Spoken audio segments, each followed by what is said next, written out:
Bonsoir à toutes et à tous. Le drame ce mardi après qu'un immeuble R+3 ait cédé d'un étage dans la commune de Cocody. Le bilan fait état d'un mort, d'un blessé grave et d'une personne toujours portée disparue. Témoins et rescapés témoignent dans ce journal. Le président de l'Assemblée nationale, Adama Bictogo, a échangé ce mardi avec des parlementaires égyptiens, membres de l'Union parlementaire africaine. Ils ont discuté de plusieurs sujets d'intérêt commun. Et puis à Cocody, les maires d'Abidjan et le ministre-gouverneur Cissé Bakongo ont échangé sur les voies et moyens de lutte contre le désordre urbain dans le district autonome d'Abidjan. Je vous le disais, les maires d'Abidjan et le ministre-gouverneur Cissé Bakongo étaient en concertation à l'hôtel communal de Cocody ce mardi. Il était question de plancher sur les opérations d'assainissement dans le district d'Abidjan, une rencontre au cours de laquelle les incidents survenus à Port-Boué lors de la délocalisation du parc à bétail ont aussi été abordés, comme nous le rapportent Pierre Dipomélin et Fulgence Kissiedou dans ce reportage. Cet échange des représentants des 13 communes du district autonome d'Abidjan avec le ministre-gouverneur Ibrahim Cissé Bakongo est un cadre permanent mensuel qui aborde et traite les problématiques du désordre urbain et les mesures concertées pour y remédier. Ce sont entre autres les opérations d'envergure de démolition et de déguerpissement, l'interdiction des mendiants et des pousse-pousse sur les voies publiques ainsi que les fous errants. À cette rencontre, le ministre-gouverneur et les maires veulent se donner les moyens de faire appliquer ces mesures en mettant en place une brigade. Nous avons abordé le problème de la création de la brigade spéciale qui sera chargée d'accompagner le district et toutes les communes dans le cadre de la lutte contre le désordre urbain. Chaque commune va apporter un certain nombre d'éléments. Il s'agira de 15 policiers par commune. Et nous allons mettre en place une brigade. Le district autonome va apporter 50 éléments. Et cette brigade spéciale va s'occuper essentiellement de la lutte contre la mendicité, contre le commerce ambulant dans nos différentes communes. Le porte-parole des maires est revenu sur les violents heurts qui ont marqué l'opération de délocalisation du parc à bétail samedi dernier. Il y a 15 hectares qui ont été aménagés à Adjamé pour accueillir le parc à bétail. Parce que le district avait constaté que on faisait de la vente de bétail un peu partout. Il y en avait à Tekoubé, il y en avait à Williamsville, il y en avait à Port-Boué. Et pour plusieurs raisons, le district a décidé d'aménager un seul site. Lorsque vous voulez acheter du bétail, vous allez à ce site-là et c'est désormais à l'ancienne casse d'Adjamé. Le ministre-gouverneur a eu plusieurs séances de travail avec les concernés et au dernier moment, il y a un groupe qui s'est désolidarisé de ceux qui avaient accepté de s'installer. Et c'est ce groupuscule qui a décidé de manifester et qui a causé tous les dégâts que vous avez vus le samedi. Il se trouve que la loi a décidé de s'appliquer. Les auteurs ont été identifiés, ont été arrêtés et ont été déférés. Et c'est pour vous dire que pour tous les actes ou toutes les actions qui ont été posées par le district autonome d'Abidjan, les maires ici présents ont apporté au cours de cette réunion leur soutien total aux actions du ministre-gouverneur dans le cadre de la lutte contre le désordre urbain. L'ancienne casse d'Adjamé, réaménagée sur plus de 15 hectares, reste l'unique site pour le stockage et la vente du bétail. Le centre commercial et l'abattoir restent à Port-Boué, en attendant que voit le jour l'abattoir définitif ultramoderne, prévu dans la commune d'Anyama. Et le président de l'Assemblée nationale, Adama Bictogo, a reçu ce mardi une délégation de parlementaires égyptiens, membres de l'Union parlementaire africaine.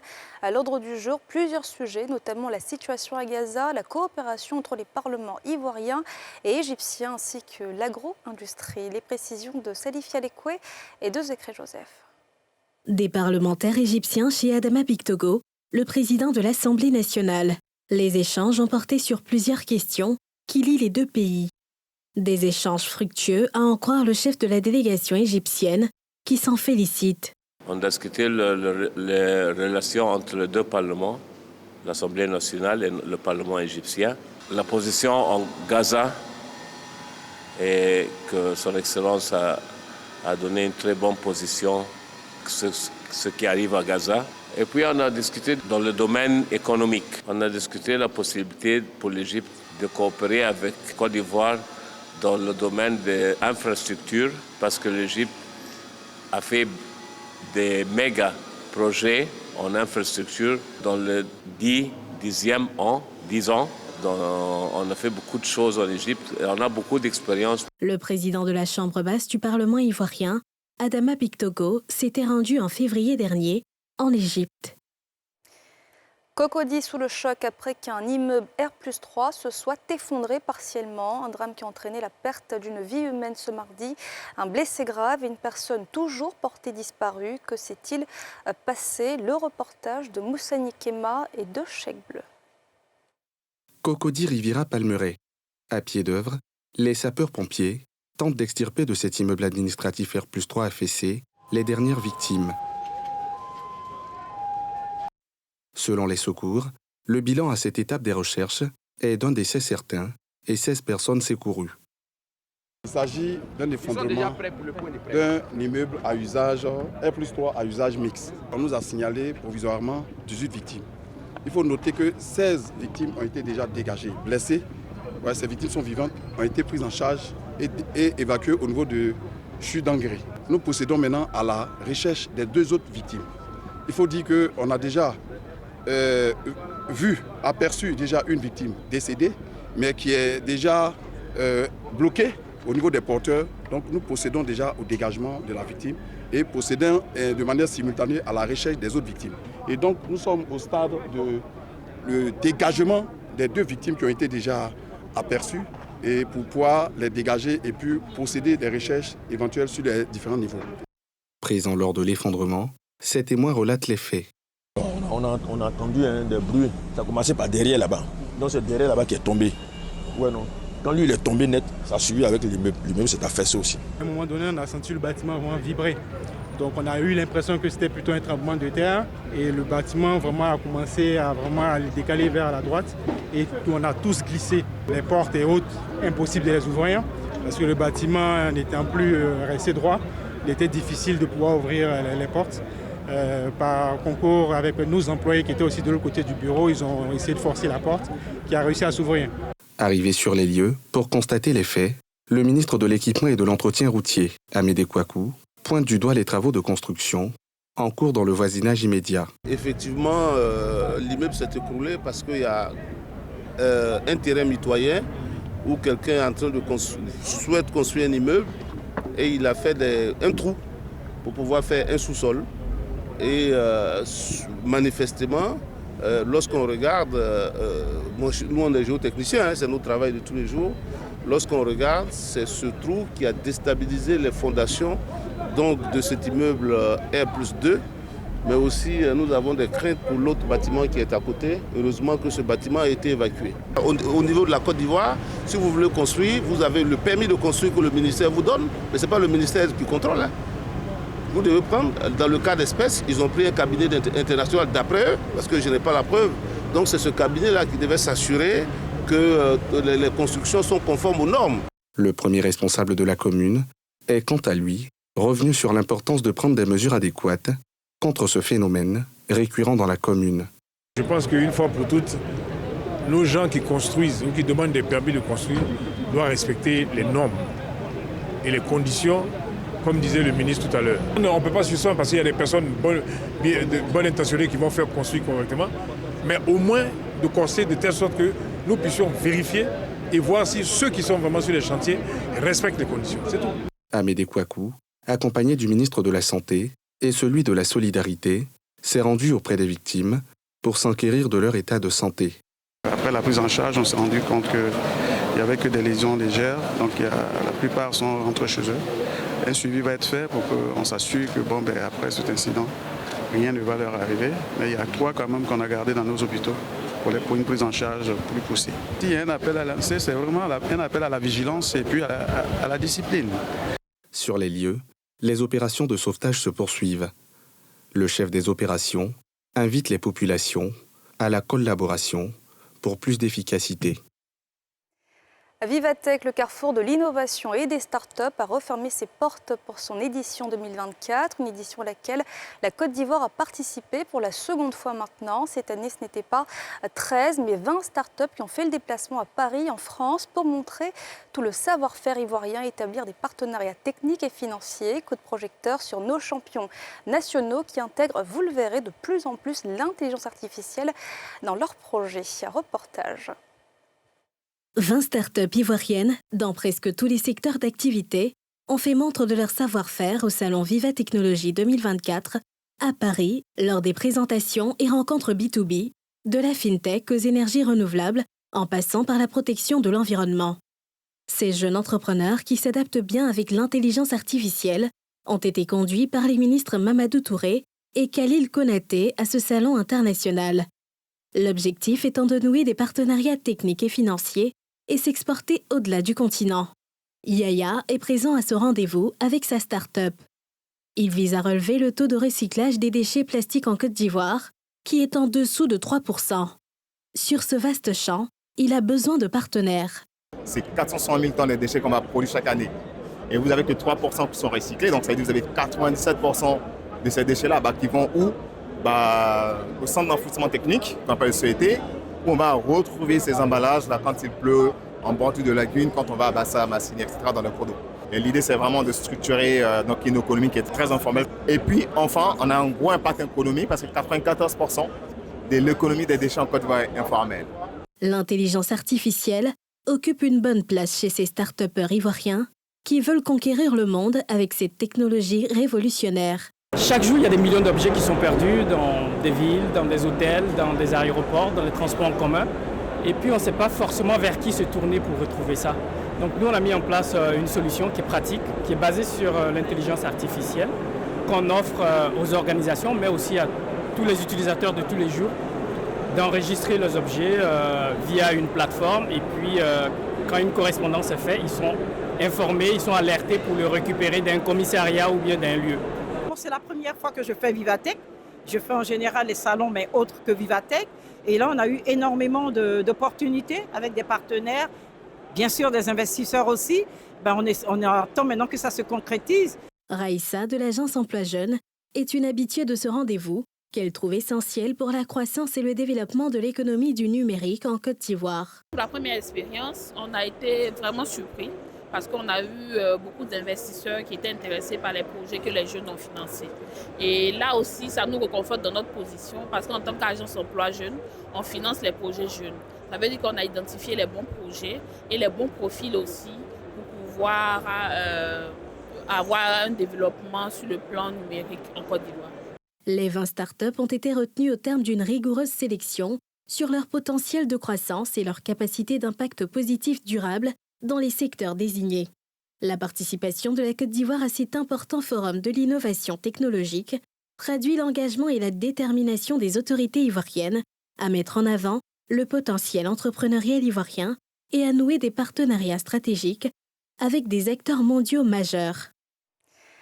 Plus besoin pour les populations de se déplacer pour l'enrôlement à la carte CMU. Des bureaux mobiles d'enrôlement et de retrait de cartes sont désormais disponibles. Ils ont été officiellement lancés ce mardi. C'était dans la commune de Yopougon et en présence de Nadja Edja et de Kimou Eric. Composés de 2 imprimantes laser, 4 kits d'enrôlement pour une capacité d'environ 200 personnes enrôlées en 1 heure, ces bus mobiles, au nombre de 34 à ce jour, vont permettre de faciliter le processus pour les commerçantes, transporteurs et autres travailleurs qui disposent de peu de temps libre en journée. Avec cette innovation, plus de raison de passer à côté de cette opération qui vise à protéger le citoyen. Vous n'avez plus besoin de vous déplacer et surtout de perdre le temps.